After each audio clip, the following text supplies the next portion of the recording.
Madame, vous choisissez votre place. On va faire un homme une femme. Allez, ça va. Parce qu'hier, on avait un schéma, les femmes d'un côté, les hommes de l'autre, mais je trouve que c'est plus équilibré. On va faire un homme une femme. On est combien? On va avoir une chaise en trop, il y a Cyril, voilà, on est nous 5. Moi, je vais rester debout si vous voulez. Et ben voilà. Ouais, ça me fera faire du sport. Faut pas que je vous dérange. Ah non, peut-être. Comme je vais rester debout. Je voulais bien vous mettre ici, comme ça on peut prendre des jolies photos. Ça fait jeune. Vas-y, fais l'annonce. Ouais. Mais il y a un Voilà, petit j'ai l'impression que si je suis assis, je fais pas le Je tour. vais relancer. L'animation. Non, non, c'est bien, c'est moi qui Ah, c'est toi qui réponds pas? D'accord. je réponds mal. Mais de toute façon, les animations debout, D'accord. Avec chaque fois, ce que je me propose, malheureusement, de trouver Ça va pas. De toute façon, l'idée c'est que chacun puisse déjà rapidement. L'idée c'est qu'on fait un premier tour de piste pour que chacun se présente, là qu'on ait envie de converser, et ensuite on fera un deuxième tour de piste. On démarre sur la thématique sport santé, et ensuite on posera des questions ciblées sur chacun. Ah ben très bien. Voilà, il faut que vous soyez à l'aise et détendu, et que ce soit un plaisir. qu'on va inventer au fur et à mesure. Tu sais, Des questions ciblées. tout à fait. C'est pas mal. J'ai bien d'idée. Le plaisir et la joie. Viens, mets-toi ici, comme ça on n'a pas de place libre. Non, moi je suis resté debout. Il reste debout. D'accord.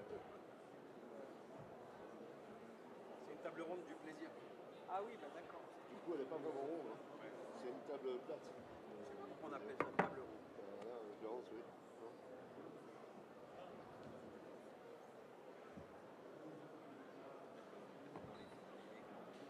Changer les interactions. Je crois que c'est ça. C'est plus facile.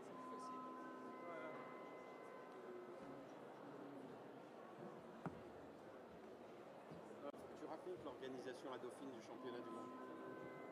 Avec plaisir. Il était étudiant à Dauphine, il a organisé le championnat du monde de kickboxing à la fac. Pardon? Je ferai 10 minutes avant la fin. C'est lui qui a dit. Je refuse de prendre la responsabilité supplémentaire. Ça dépend de votre signe.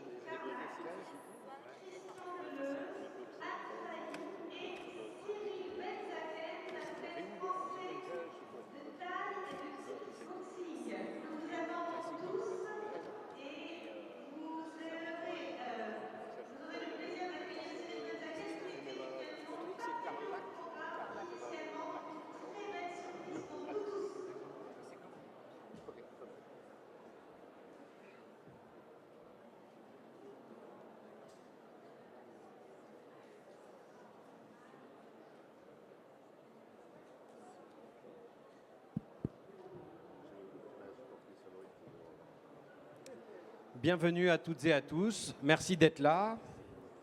Alors, on a la chance d'avoir une belle équipe pour cette table ronde autour d'une thématique qui nous est chère, sport santé. Alors, une année de Jeux Olympiques, ça revêt un caractère d'autant plus important. Donc, on va traiter de cette thématique de façon multiple. Alors, voilà la façon dont je vous propose de faire les choses. On va d'abord faire un tour de table de nos orateurs. Ils vont se présenter et puis leur tropisme, leur sujet sport et santé, comment ils le voient. Et on va avancer ensemble sur cette table ronde. Je vous donne la parole, Anne. Bonjour à tous, donc Anne Failly, je suis DGA adjointe du pôle entreprise et emploi à la région Île-de-France. Alors nous sommes à 140, un peu moins de 140 jours maintenant des JO. Et la région est résolument engagée dans cette dernière ligne droite avec beaucoup de fierté et beaucoup d'optimisme. Merci Anne. Bonjour, donc moi je suis Dominique Carlac, je suis chef d'entreprise, je suis ancienne athlète de haut niveau en équipe de France d'athlétisme pour ceux qui se posent la question. Et je suis engagée au MEDEF depuis une dizaine d'années où je préside le comité sport Paris 2024 ainsi que le comité de la charte sociale aux côtés de Bernard Thibault qui représente les organisations syndicales et moi patronales. Voilà. Christian, il y a assez de micros. Oui. Bonjour, Christian Deleuze, je travaille pour Sanofi et je préside Medicène, qui est le pôle de compétitivité de la région Île-de-France pour la santé. La vocation d'un pôle de compétitivité, c'est de favoriser la rencontre entre le public et le privé pour favoriser l'investissement, accélérer les projets. Vous comprendrez que ma compréhension de sport et santé elle est plus théorique que pratique en ce qui me concerne, en tout cas depuis quelques années. ce qui n'empêche pas d'avoir un regard prospectif et bien sûr de regarder comment on peut saisir l'opportunité Jeux Olympiques. Un pôle de compétitivité, ça travaille avec sa région, donc notamment pour nous, région Île-de-France. On contribuait à l'élaboration de la stratégie d'innovation en matière de santé. Et donc cette année, évidemment, le sport, c'est une thématique importante aussi pour le pôle qui soutient la région avec l'arrivée des Jeux. Cyril. Bonjour à tous, donc moi c'est Cyril Benzaken, je suis 6 fois champion du monde de kickboxing et également entrepreneur dans le sport et voilà, je suis très heureux de participer à cette réunion sur le sport et la santé. Alors bon, on sait à qui on a affaire et vous voyez qu'on va avoir des points de vue différents. Alors d'abord, associer le sport et les événements sportifs, ça c'est admis de tous. Le sport et le loisir, c'est admis de tous. Comment aujourd'hui on peut imaginer associer le sport et la santé, le démocratiser et comment vous pouvez vous engager sur ces thématiques, en quoi ça, alors en tant que région Île-de-France tout d'abord, mais comment chacun va pouvoir apporter sa pierre à l'édifice sur le sport santé. Oui, alors quelques mots sur les défis qui sont d'abord devant nous et puis pourquoi la région, qui est le deuxième financeur public des JO après l'État, s'est engagée dans cette formidable aventure. C'est pour des questions aussi d'héritage, évidemment. Ce qu'on souhaite, c'est léguer des infrastructures de qualité à nos sportifs, à nos athlètes, mais aussi à toute notre population. Ce que l'on souhaite aussi, c'est évidemment avoir un héritage économique. Nous avons déjà un certain nombre de chiffres qui montrent l'ampleur de cet événement et ses retombées pour toute l'économie francilienne, des retombées en termes de création d'emplois. C'est un peu plus de 150 000 emplois qui vont être engagés pendant tous les JO, à la fois dans les métiers liés à la sécurité, aux déchets, à l'événementiel, au tourisme, évidemment. C'est aussi toutes les retombées qui sont liées au marché développé notamment par la Solideo en matière d'infrastructure. Donc, par exemple, c'est plus de 1500 entreprises des TPE franciliennes qui ont pu bénéficier de ces retombées. Et puis, c'est évidemment pour nous un héritage en termes d'attractivité, de faire rayonner ce hub mondial, ce hub de santé, mais aussi ce hub d'innovation. Et nous en avons déjà des traductions très, très concrètes, puisqu'il y a quelques jours, le Financial Times a publié ce qu'on appelle chez nous son ranking en matière d'attractivité. Et l'Île-de-France a été classée numéro 1 des régions européennes en termes d'attractivité en 2024. Il faut savoir qu'on n'était même pas dans le top 10 en 2020, donc on voit l'accélération. Et cette accélération, on la doit évidemment aussi au JO. Et puis notre sujet, c'est aussi évidemment de développer la pratique sportive. Et nous sommes engagés à côté de Paris 2024 pour pouvoir développer cette pratique sportive auprès de notre population et en particulier auprès de nos jeunes. Et donc nous avons engagé un certain nombre d'initiatives. Il y a eu plus de 1000 stages offerts aux élèves de 3e, par exemple, pour découvrir les JO. Il y a un certain nombre d'Olympiades qui sont organisées dans les lycées. La prochaine aura lieu d'ailleurs début avril. Nous avons adapté notre application. Je vous suggère d'aller la télécharger, qui s'appelle Bougeotte et qui a justement pour objectif de pouvoir développer de la pratique sportive ludique et la découverte de l'Île-de-France. Donc toute une série d'actions qui sont menées pour pouvoir promouvoir le sport et la pratique quotidienne du sport auprès de l'ensemble des Franciliens. Merci, Dominique. Votre engagement sport santé, nous l'expliquez? Oui, alors moi j'ai souvent pour habitude de donner une devise, le sport, ça n'est pas que du sport. Toutes et tous, probablement, vous avez fait ou vous faites du sport dans la vie. Et il y a plein de raisons pour lesquelles on peut s'épanouir grâce au sport. Quand dans 136 jours exactement, il y aura la cérémonie d'ouverture des Jeux Olympiques à Paris, il y aura 2 milliards de personnes qui vont regarder la France, qui vont regarder Paris, qui vont regarder les athlètes, qui vont regarder les plus de 200 délégations qui viendront de toute la planète. Et c'est là qu'on prendra conscience, à ce moment-là, vous vous en souviendrez de cette séquence, que le sport, ça n'est pas que du sport. Bien sûr, ce sont les médailles, bien sûr, c'est la géopolitique, mais le sport, on peut y trouver des bénéfices tant sur le plan économique, c'est une filière économique, tant sur le plan technologique, parce que c'est comme la Formule 1, quand on développe des matériaux, par exemple, dans le domaine du sport, bien souvent, ensuite, quand ça redescend dans l'usage quotidien, c'est une performance en soi. Le sport, c'est l'inclusion, c'est aussi aller chercher, non pas sur des critères économiques, mais sur des critères de performance, toutes les populations. Et bien évidemment, le sport, c'est la santé, le sport, c'est le bien-être. Alors, comment on le démontre ? On le démontre essentiellement par l'évitement de la maladie. Je vais laisser mon ami le président Deleuze développer, mais avant tout, le sport, c'est l'évitement de la maladie. On a fait des études au niveau du MEDEF pour inciter la pratique sportive dans nos entreprises, parce que c'est aussi un levier d'innovation managériale pour prendre soin des salariés, mais aussi pour démontrer que quand vous faites faire du sport modéré, je ne dis pas qu'on est en train de préparer l'Ironman ou un marathon, du sport modéré et accessible à ses salariés, on gagne environ 60 € de dépenses de santé par an pour vraiment une pratique modérée, douce de n'importe quel salarié. Si vous multipliez ça par le nombre de salariés qu'il y a en France, ça commence à faire pas mal d'économies pour la sécurité sociale. Merci beaucoup. Christian, le sport et la santé. Oui, d'abord je peux rebondir sur la manière dont c'était approché, qui est, on peut le regarder quand on est un pôle comme Medicine, notamment, donc on a plus de 450 adhérents chez Medicine qui sont essentiellement des startups, des académiques, des grands hôpitaux. Encore une fois, l'idée c'est qu'on collabore et qu'on travaille ensemble, donc à créer de la valeur. Alors, la première valeur, on la crée pour les malades et ou les citoyens que nous sommes. Et c'est un peu ce que tu évoquais, c'est tout ce qu'on peut faire qui favorisera de la prévention. On disait tout à l'heure, le modèle économique de la prévention, il n'est pas très facile à trouver pour les entreprises. On ne sait jamais trop bien qui va la payer. Puis dans la prévention, il faut investir d'abord et puis avoir des retours peut-être plus tard. Donc le politique est clairement le seul qui puisse avoir un intérêt durable, on va dire, investir dans la prévention. On essaye, nous, de favoriser le développement d'entreprises de prévention parce que c'est notre rôle, encore une fois, de dynamiser les partenariats et de favoriser le développement d'entreprises. Et donc, si vous allez sur le village, là, un peu plus loin, vous allez trouver des entreprises qui s'intéressent à développer de la prévention au travers de la pratique sportive, notamment, qu'elle soit ludique ou plus sportive large.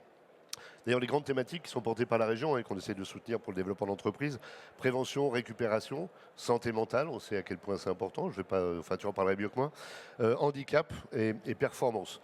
Et sur les aspects performance, là on aborde aussi bien de nos besoins du quotidien au haut niveau, puisque dans tous les cas, dans nos vies au quotidien, on cherche tous aussi à allier la performance et la bonne santé. Donc au niveau d'un pôle comme Medicine, le rôle c'est clairement, avec l'équipe d'une vingtaine de personnes, d'aider des entreprises ou des entrepreneurs qui viennent avec des idées, trouver les bons partenaires. Et en ce moment, du coup, on accompagne cet aspect plus spécifiquement sur le sport et la santé. Au-delà de ça, la santé, le sport et la santé, il y a au moins deux aspects qu'on peut développer aussi. Oui, l'aspect prévention et l'aspect thérapeutique. Et ça a beaucoup bougé, cette perception de l'aspect thérapeutique du sport. Il y a une vingtaine d'années, si vous étiez atteint d'une polyarthrite rhumatoïde ou d'une sclérose en plaques, on vous disait de vous reposer. Aujourd'hui, on vous dit clairement qu'il faut pratiquer le sport et qu'il faut une pratique adaptée. C'est peut-être le mot qui allait avec celui que je cherchais. Et là aussi, il faut qu'on puisse, avec des outils, et aujourd'hui, tout ce qu'on a en travers de data, d'analyse de l'image, permet de développer des sports adaptés à des gens qui sont malades et dont on sait que demain, à la fois mentalement et physiquement, ils iront mieux. Merci. Cyril, pourquoi tu t'engages en sport santé, toi qui es en plein dans un circuit de championnat à haut niveau sportif? Pourquoi c'est important de défendre ces valeurs dans ton histoire? Qu'est-ce qui a fait que tu t'es engagé? Alors, en fait, la pratique du sport, à haut niveau ou pas, va finalement en fait, nous aider à mieux nous connaître.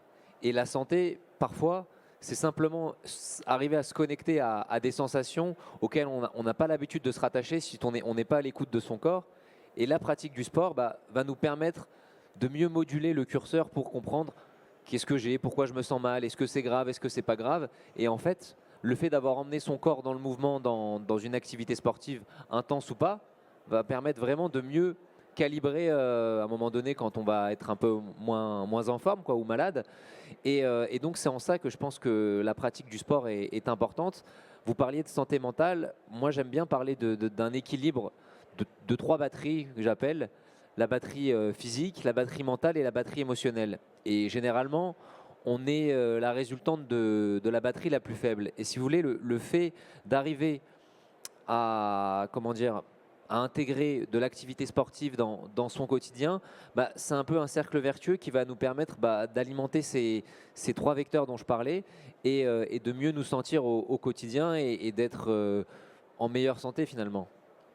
Merci beaucoup Cyril. Alors on va continuer. Donc on a vu depuis quelques années que si on voulait que la santé se transforme et se développe, il ne fallait pas la considérer uniquement comme l'absence de maladie. Et il ne fallait pas que la santé soit réservée à nos hôpitaux, nos établissements de santé. Et puis on n'arrête pas de discuter ici et là dans Menditex des programmes de prévention, des start-up et tous les acteurs non médicaux qui se saisissent de la problématique en santé. Alors notre interlocuteur en santé au niveau régional a toujours été pour nos établissements l'agence régionale en santé qui fait un travail remarquable avec nos hôpitaux. Mais de plus en plus, on voit le soutien de notre région Île-de-France sur le plan structurel, sur le plan des programmes. La politique en santé aujourd'hui au niveau de la région, est-ce que c'est quelque chose qui est très important ? Quel est le projet finalement régional pour que la santé soit accessible à tous ? Est-ce que le sport finalement, ce n'est pas la bonne occasion, parce qu'on voit mal une ARS qui développe des infrastructures sportives ou qui soutient des Jeux Olympiques, pour rétablir la santé pour tous et autrement qu'à l'hôpital ? Alors, bien sûr, c'est toutes les politiques publiques de la région qui sont irriguées par cet enjeu de sport et santé. C'est bien sûr la politique à destination de nos lycées, c'est la politique en destination de la formation avec cet enjeu évidemment du sport dans nos entreprises. C'est aussi, quel merveilleux écrin que celui de Menditex aujourd'hui, celui de l'innovation qui est aussi un élément important à pousser au niveau de l'Île-de-France. Nos politiques publiques visent à accompagner les entreprises, notamment les startups, dans ces politiques d'innovation. Nous avons un dispositif qu'on appelle InnovUp, qui est aussi ouvert à toutes les entreprises dans le domaine de la santé. Alors, InnovUp, c'est une aide qui peut aller jusqu'à 500 000 € et qui permet aux startups de pouvoir financer ici l'étude de l'opportunité de leur projet, l'étude technique, l'étude économique, là la démonstration, ici un prototype ou encore la mise en expérimentation en conditions réelles du produit avant de le mettre sur le marché. Donc la politique santé et le lien avec pour la région Île-de-France, c'est aussi de promouvoir cette région en termes d'innovation et l'ensemble de ces startups. C'est ce que nous faisons aussi en interne au sein d'un outil, puisque la région dispose d'un incubateur au sein de ses locaux qui s'appelle le PERCO. Et nous avons fait le choix de positionner cet incubateur justement sur toutes les thématiques qui sont liées à la santé, qui sont liées au handicap. Et nous sommes en train de recruter notre 3e promotion au sein du PERCO avec des exemples d'entreprises qui sont localisées sur notre village Île-de-France, où je vous invite à venir découvrir l'ensemble de leur innovation. Et certaines de ces innovations visent justement à promouvoir une pratique du sport de façon ludique. Et c'est tout ce chemin qu'on veut pouvoir accompagner. Au-delà des entreprises, c'est aussi de promouvoir des lieux d'innovation, des lieux, des playgrounds où on va pouvoir avoir à la fois des laboratoires, des chercheurs, des médecins, des patients, des usagers et bien sûr un certain nombre de startups. C'est ce qu'on appelle nous les grands lieux d'innovation qui sont des lieux que nous soutenons. Nous en soutenons par exemple auprès de l'Hôtel Dieu, nous en soutenons aussi auprès d'un certain nombre d'entreprises. Je pense à Servier, je pense à Séquence. Et nous attendons justement un lieu d'innovation, un grand lieu d'innovation autour du sport et santé que nous serions évidemment ravis de pouvoir accompagner. J'espère que ce sera aussi un des héritages liés au JO. Donc cette politique en faveur de la santé, même si elle n'est pas dans la compétence intrinsèque d'une région, elle vient irriguer évidemment l'ensemble de nos politiques publiques parce qu'elle participe à la qualité de vie de l'Île-de-France, elle participe à son attractivité et elle participe à en faire une région très innovante. En tout cas, on vous remercie à Menditex et je vous invite à visiter le village qui a été sponsorisé par la région Île-de-France. C'est un village où on s'est arrêté hier avec le ministre délégué à la Santé, avec énormément d'innovation et de promotion d'une santé autrement, et pas uniquement dans nos établissements de santé. Donc c'est réellement un vecteur dont vous vous êtes saisi. Au niveau des entreprises, on sait, et on a vu ici et là beaucoup d'entrepreneurs qui nous l'ont rappelé, 25% des travailleurs en entreprise seront atteints de maladies chroniques dès 2025. Ça va reculer l'âge légal de départ à la retraite. S'il y a 37 millions de Français peu actifs ou inactifs, ça coûte des dizaines et des dizaines de milliards. Et il y a peut-être des économies à faire. Comment, dans une organisation comme le MEDEF, on va se saisir politiquement de cette problématique pour influer sur ce qui se passe sur le terrain? Alors au niveau des grandes entreprises, mais pas que, parce qu'on sait qu'on n'a pas que des grandes entreprises. Alors, vous avez raison de souligner que la sédentarité, le travail assis, c'est une bombe sanitaire à retardement. C'est-à-dire, et qui commence très tôt. Et si vous vous souvenez de la période Covid où nos ados sont passés de la station assise avec le téléphone portable à la station allongée avec le téléphone portable, ça n'a pas arrangé les choses.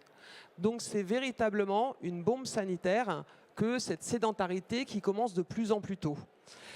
Donc on n'a pas 50 solutions. Le président de la République, quand il a voulu vanter les mérites de l'héritage des Jeux Olympiques, a dit « moi je veux faire de la France une nation sportive ». Une nation sportive, c'est dire comment je mets à la pratique sportive des gens qui en sont éloignés, soit par l'âge, quand vous êtes senior et que vous avez complètement laissé tomber ça dans votre agenda, soit par les conditions de vie. Vous êtes une femme seule qui élève des enfants, c'est compliqué de trouver encore du temps pour faire du sport, soit parce que vous n'avez pas d'infrastructure à côté de chez vous et que vous êtes en situation de handicap ou vous êtes en situation de grande ruralité ou de quartier où il n'y a pas d'équipement. Donc, vous vous éloignez de la pratique sportive. Donc, pourquoi le MEDEF se saisit de ça? D'abord parce que cette bombe à retardement social, elle a un coût sanitaire, elle aura un coût social. Se posera alors la question de qui paye.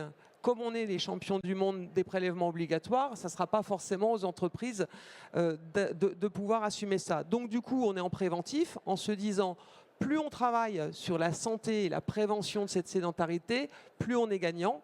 D'abord, à échelle d'une entreprise, qu'elle soit petite ou grande, c'est toujours gagnant de lutter contre l'absentéisme, le présentéisme. Je suis là, mais je ne suis pas là parce que je suis plus motivé.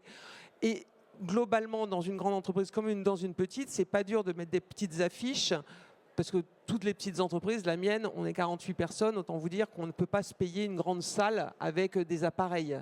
En revanche, soit on incite en disant bah tiens, aujourd'hui le vendredi tu prends pas l'ascenseur jusqu'à 3 étages, ou tu montes les escaliers, ou tu vas marcher, ou alors on paye une certaine petite partie de ce qu'on peut offrir à nos salariés, soit pour participer à des courses, soit pour pratiquer du sport régulièrement.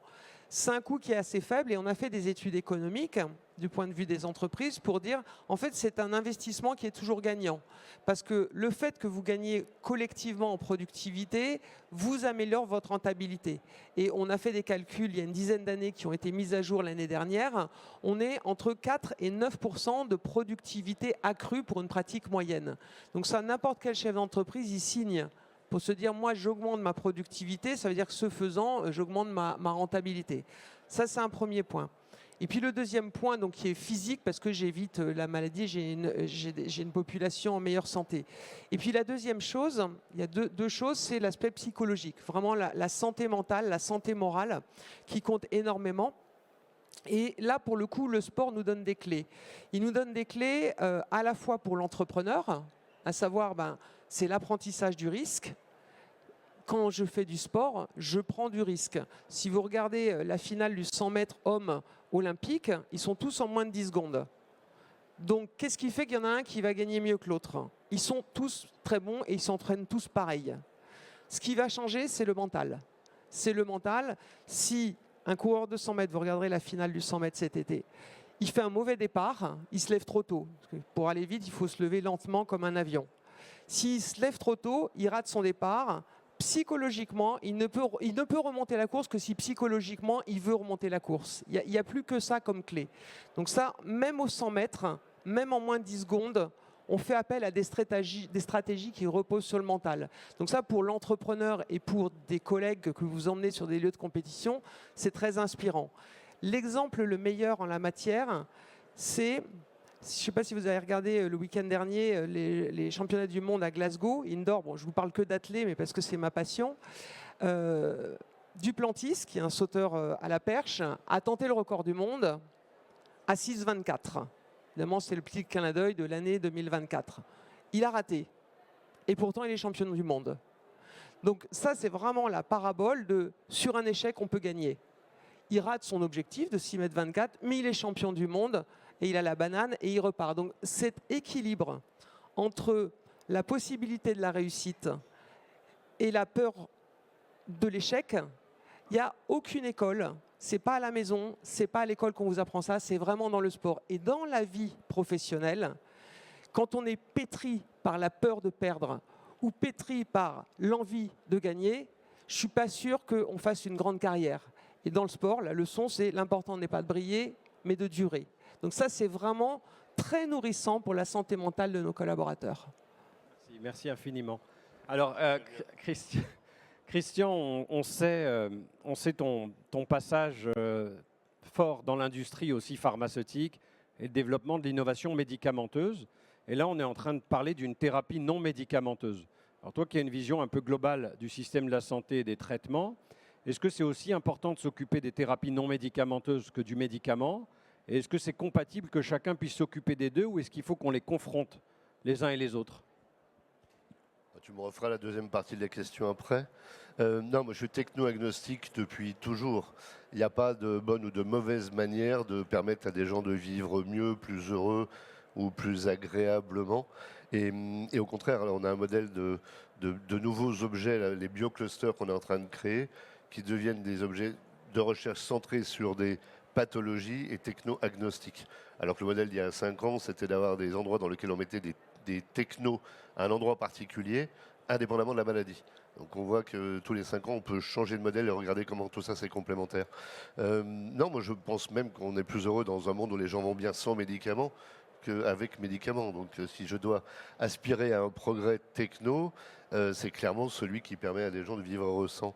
Et le sport prévention, est probablement, tu as raison, je peux prendre ma casquette Sanofi 2 secondes, parce que chez Sanofi, il y a des modèles, évidemment, pour toutes les raisons évoquées, hein, à la fois pour la productivité, pour le bien-être des collaborateurs, pour la fidélisation, pour le fait d'attirer des jeunes talents et de les garder.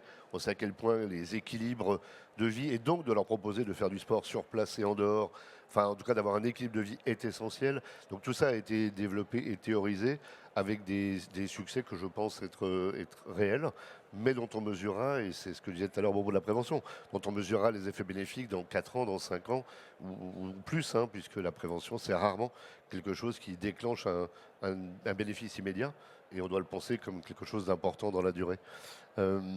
Et donc chez Sanofi, encore une fois, c'est normal qu'on le fasse pour les collaborateurs.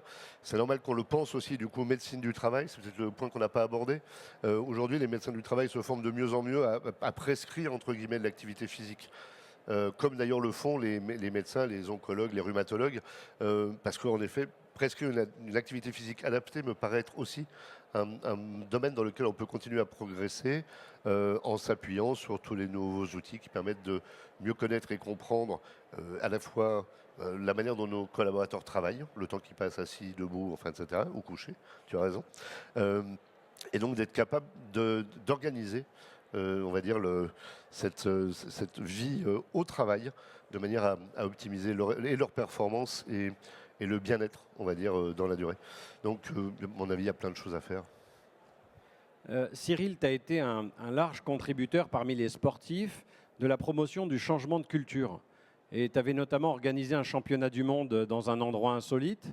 Et tu travailles vraiment sur des publics diversifiés dans une discipline comme le kickboxing, qui était assez identifié. Est-ce que tu peux nous parler de l'importance de cette culture du sport accessible à tous et de quelques exemples pratiques sur toi, ce que tu as pu faire?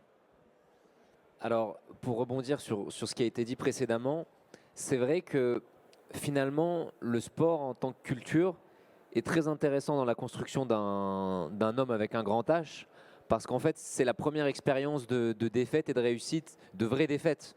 Avant d'aller dans le monde professionnel, on a rarement des échecs.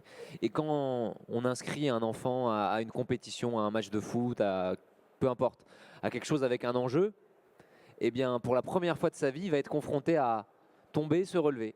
Et finalement, je pense que si on pouvait davantage accompagner la jeunesse dans la pratique sportive et dans l'activité et dans différents sports pour justement développer ce mindset, je pense qu'on préparerait davantage la santé mentale que deviendraient ces enfants quand ils seront adultes. Ça, c'est la première chose.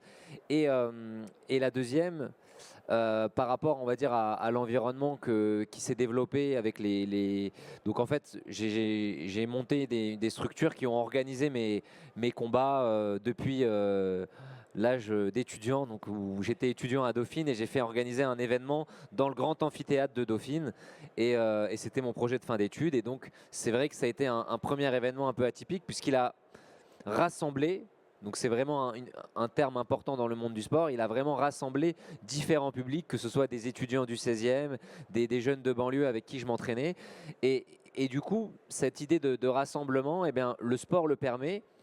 Et en parlant de culture et de rassemblement, en fait, il y a quelque chose d'autre qui me vient en tête, c'est que quand on parle de santé et de sport, on s'aperçoit que par exemple, beaucoup de jeunes de banlieue sont plus touchés par exemple par l'obésité que les jeunes en région, enfin sur Paris ou de milieux sociaux privilégiés. Et parallèlement, le sport en fait qui est dirigé par des éducateurs sportifs, en fait sont des vrais modèles pour ces jeunes.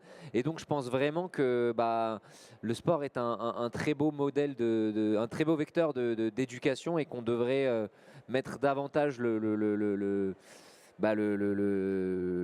l'accent dessus et je pense que la pratique du sport elle n'est pas hebdomadaire mais on doit réussir à la rendre quotidienne même si c'est un tout petit peu. J'ai envie de reprendre les mots d'un de tes copains Salman, tu sais, qui dit l'hygiène dentaire par exemple c'est 2 ou 3 fois par jour.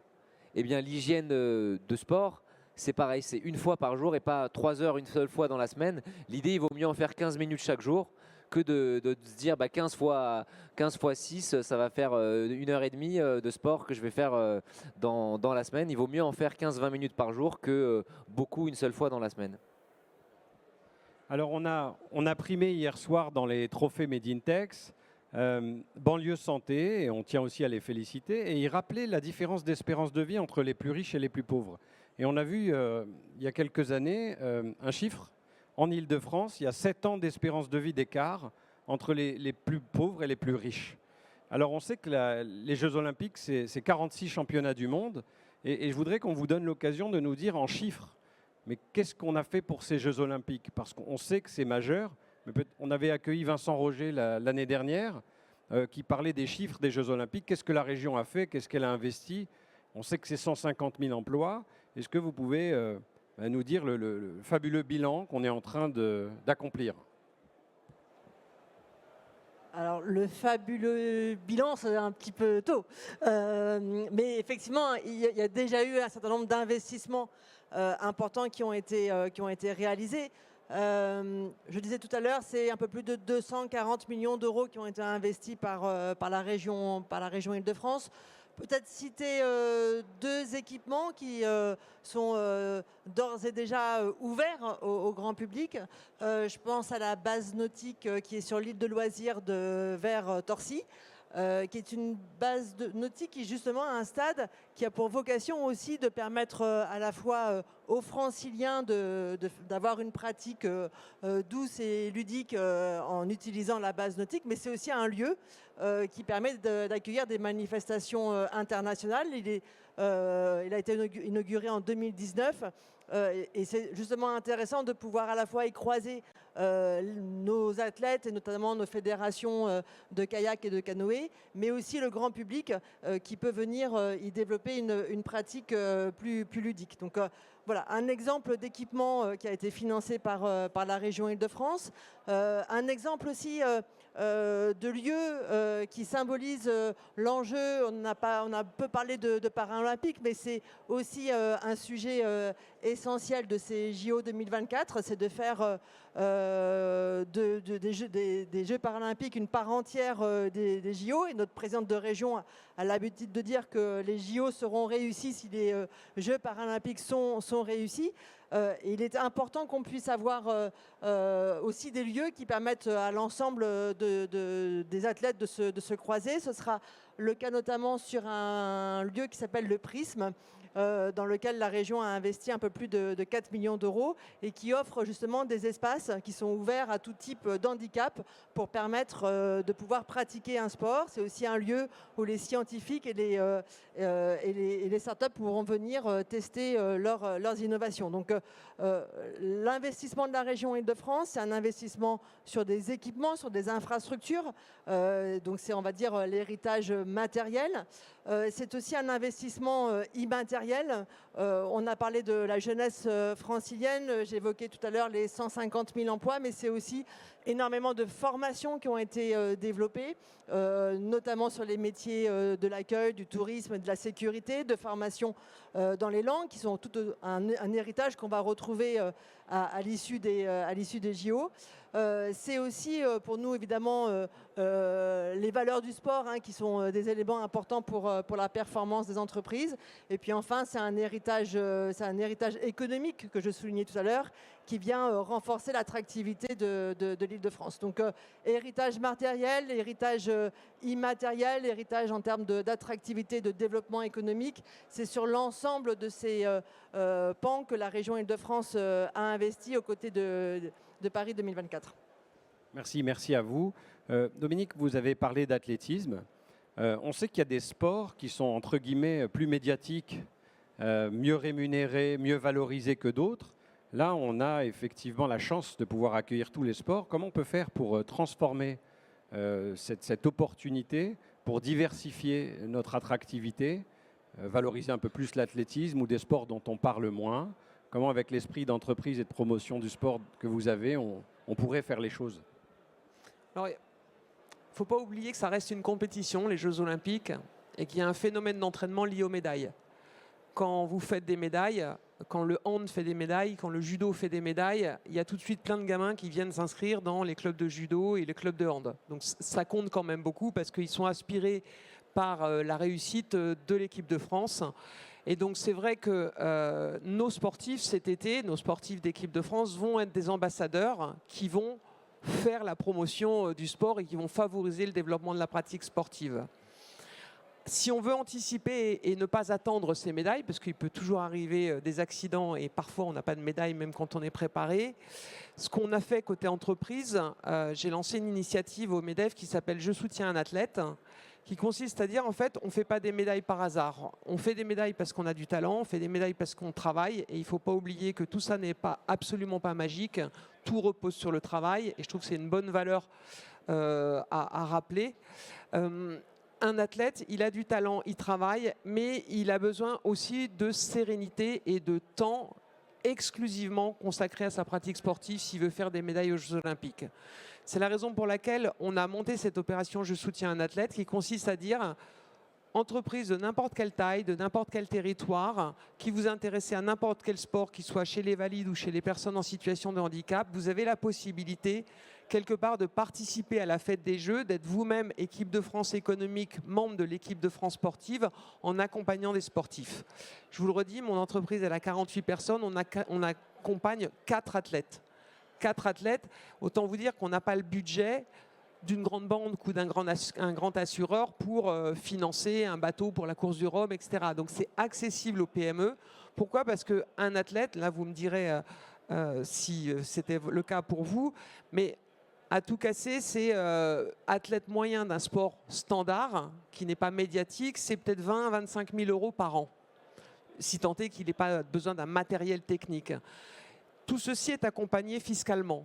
Donc une entreprise peut, pour 20 000 euros facialement, mais où elle récupère 66% en économie fiscale, accompagner des athlètes.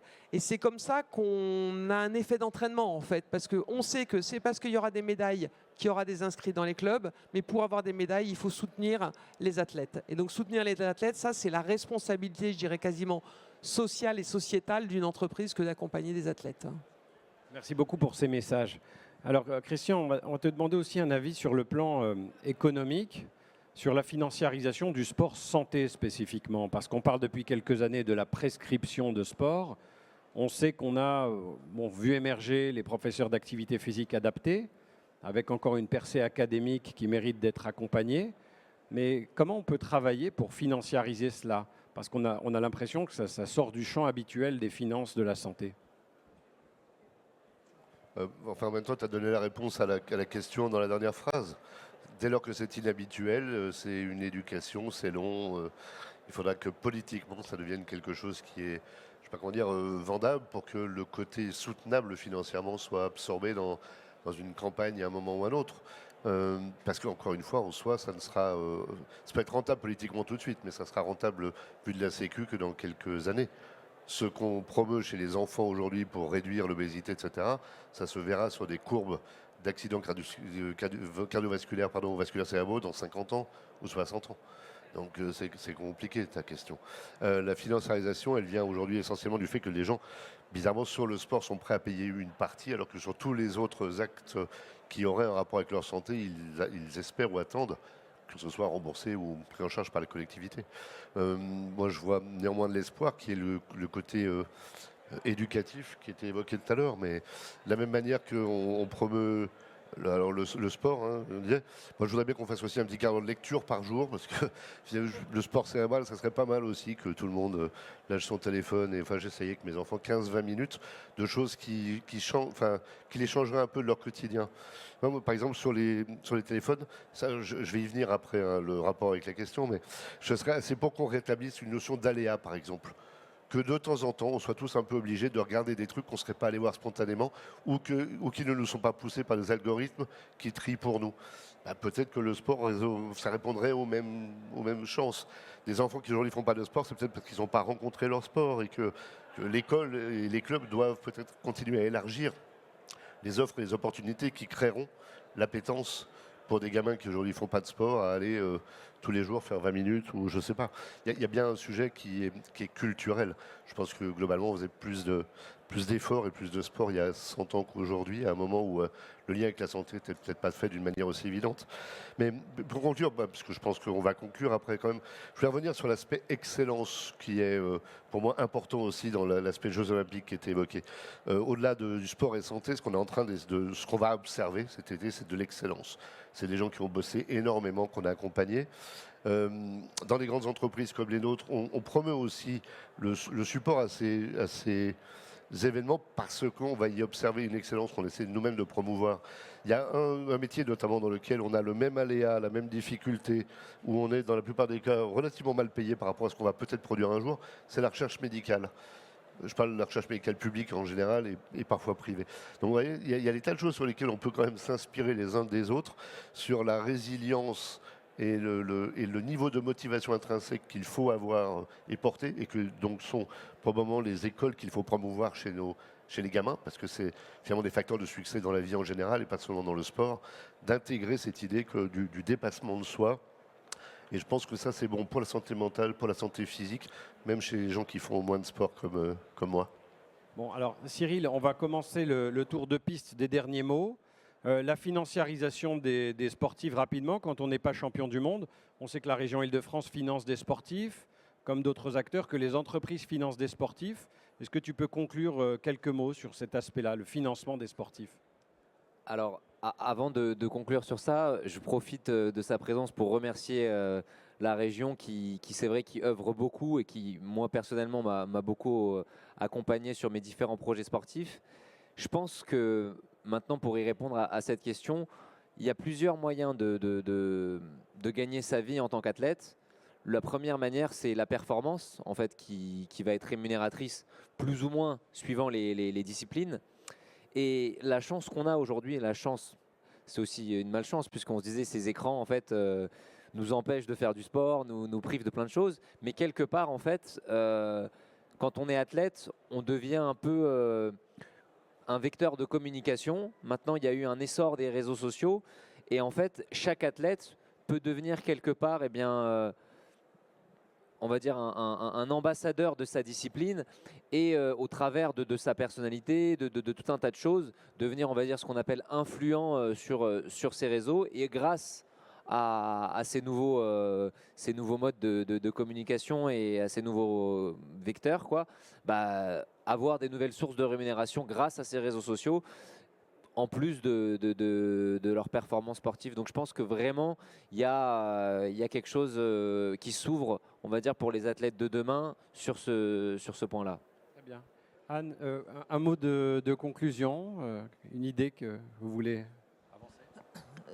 Un mot, ce serait la fierté. Hein. La fierté à la fois, évidemment, d'accueillir ces JO et puis la fierté d'avoir autant de start-up dans cet écosystème bouillonnant francilien. Et vous avez l'occasion aujourd'hui de pouvoir aller à la rencontre d'un certain nombre d'entre elles. Je pense que c'est ce qu'il faut qu'on retienne aussi, c'est que ces moments uniques, ce sont des moments où l'ensemble des acteurs va chercher le meilleur, l'innovation. Nous avons d'ailleurs lancé très récemment un appel à projet InnovUp Sport et événements. On a eu plus d'une 50aine de candidatures et on vous donne rendez-vous à Vivatech pour découvrir le podium de ces startups. Pour conclure. Mot de conclusion, deux mots. Alors, un, la puissance du collectif et deux, l'émotion. Donc j'ai dit deux mots. La puissance du collectif, j'adore vraiment les analogies avec le sport. En 1991, à Split, en Croatie, il y avait les championnats du monde, les championnats d'Europe d'athlétisme. Et la France, aux 4 fois 100 mètres, a battu le record du monde. Donc vous imaginez, les Français battent le record du monde sur une discipline incontestablement dominée par les Caraïbes et les Américains. Pourquoi les 4 Français ont battu le record du monde ce jour-là? C'est parce que pendant 24 mois, ils se sont entraînés non pas chacun à améliorer leur performance, mais à faire en sorte que le bâton, le témoin, aille le plus vite possible sur les 400 mètres. Et donc, ils ont travaillé la passation du témoin. Là où les Américains, vous prenez n'importe quelle université américaine, vous en prenez 5 ou 6, ils sont meilleurs que nos 4 meilleurs Français. Mais ils prennent des risques inconsidérés à faire tomber le bâton. Et on a gagné ce record mondial grâce à la passation du témoin. Donc ça démontre bien que ce soit en entreprise ou dans les équipes de recherche ou dans des manifestations comme ça où il y a différentes communautés, que la passation du témoin, c'est vraiment ce qui fait la réussite d'un collectif. Christian, le mot de la fin.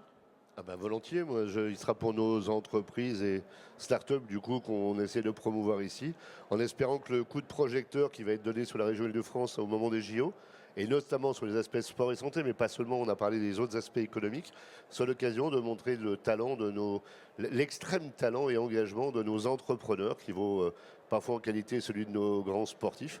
Et j'espère qu'il y aura des retombées économiques pour tous nos jeunes talents. Parce qu'encore une fois, tout ce qu'on fait ici, c'est quand même pour attirer et retenir des talents. Je pense que ça sera bon pour tout le monde. Voilà. Merci beaucoup, on va applaudir. Merci à tous. Donc on va céder la parole et la place à la table ronde d'après sur tech et santé. Et puis nos orateurs, après leurs photos, vous pourrez les interroger. On va